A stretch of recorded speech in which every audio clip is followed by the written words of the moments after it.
Piedošanu lūdzos, sakostiem zobiem, pirms vēl uz ausis grēks sūdzes rīts, pirms vēl nožēlas limits ir beidzies un nav iestājies lepnuma spīts. Vai zini, cik grūti piedošanu palūgt, ja nejūties vainīgs iti nemaz, ja svarīgs ir miers un mājas siltums un jāsalauž savs lepnuma spīts.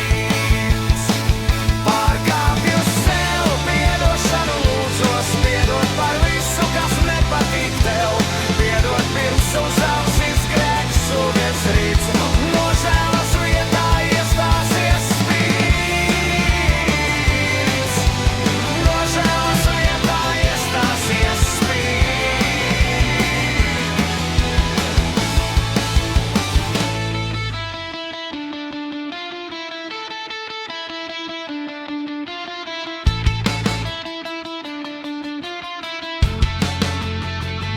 Vai zini, cik grūti piedošanu palūgt, ja nejūties vainīgs itin nemaz, ja svarīgs ir miers un mājas siltums un jāsaka